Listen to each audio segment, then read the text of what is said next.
నమస్తే, నేను మీ Swapna. Welcome back to my channel, my dear YouTube family members.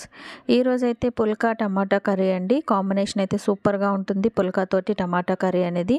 ఈ టమాటా కర్రీలో ఎటువంటి వాటర్ వేయకుండా కేవలం నూనెతోనే ఉడికించుకుంటే పుల్కాలో నంచుకొని తింటుంటే ఇంకా టేస్ట్ అయితే అసమ్గా ఉంటుందండి, నెక్స్ట్ లెవెల్. ఇప్పుడు ఆ టమాటా కర్రీని పుల్కా బాగా పొంగేలాగా ఏ విధంగా చేసుకోవాలో నేను ఈ వీడియో ద్వారా అయితే చేసి చూపిస్తున్నానండి.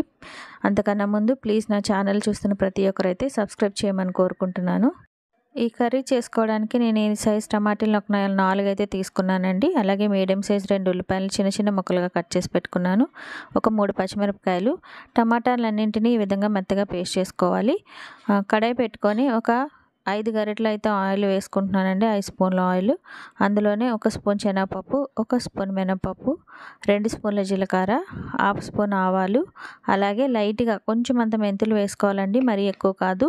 ఈ కర్రీలోకి మెంతులు వేసుకుంటే చాలా బాగుంటుంది. అలాగే కొంచెం అంత కరివేపాకు కూడా వేసుకొని శనగపప్పు మినపప్పు కొంచెం ఫ్రై అయిన తర్వాత పచ్చిమిరపకాయలు కూడా వేసుకొని కొంచెం ఫ్రై చేసుకోండి. అలాగే కట్ చేసి పెట్టుకున్న ఉల్లిపాయలు అన్నింటినీ వేసేసుకొని బాగా కలుపుకొని మూత పెట్టుకొని ఈ విధంగా లైట్ పింక్ కలర్ వచ్చేంత వరకు ఫ్రై అయిన తర్వాత ఇందులోని కొంచెం అంత పసుపు వేసేసుకున్న తర్వాత దీన్ని ఒకసారి కలుపుకొని అలాగే మనం ముందుగా గ్రైండ్ చేసి పెట్టుకున్న టమాటా పేస్ట్ అంతటినీ వేసేసుకొని దీన్ని అంతటినీ బాగా కలిపేసుకోండి. ఇలా కలిపేసుకున్న తర్వాత 1 స్పూన్ కారం, అలాగే రుచికి సరిపడా ఉప్పు కూడా వేసుకోండి. అలాగే కొంచెం అంత పంచదార కూడా వేసుకోండి. చాలా బాగుంటుంది పంచదార వేసుకుంటే ఈ కర్రీకి. దీన్ని అంతటినీ బాగా కలుపుకున్న తర్వాత మూత పెట్టేసుకొని సిమ్లోనేనండి కూర అంతా, అస్సలు వాటర్ అనేది వేయొద్దు.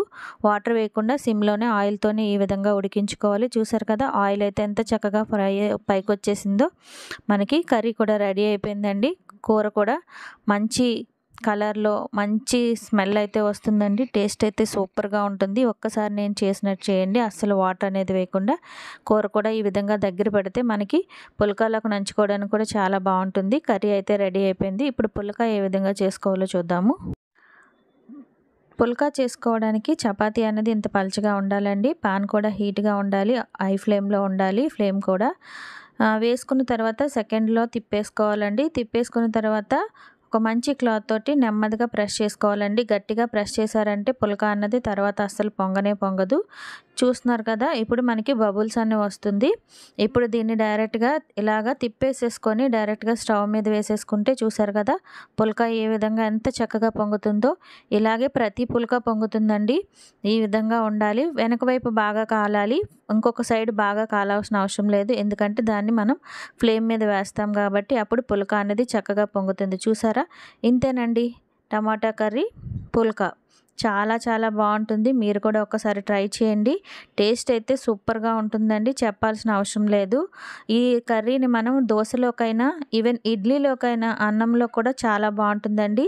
మరి నేను చేసిన ఈ పుల్కా విత్ టమాటా కర్రీ రెసిపీ నచ్చితే ప్లీజ్ నా ఛానల్ని లైక్ చేసి షేర్ చేసి సబ్స్క్రైబ్ చేయండి. బెల్ ఐకాన్ ప్రెస్ చేయండి.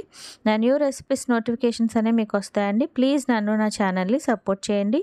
ఈ tasty phulka with tomato curry మీరు కూడా చేసినప్పుడు ఏ విధంగా వచ్చిందో నాకు కామెంట్ చేయండి. Thank you for watching. నేను మరొక కొత్త వీడియోతో మళ్ళీ కలుస్తానండి. అంతవరకు సెలవు. నమస్తే, నేను మీ స్వప్న.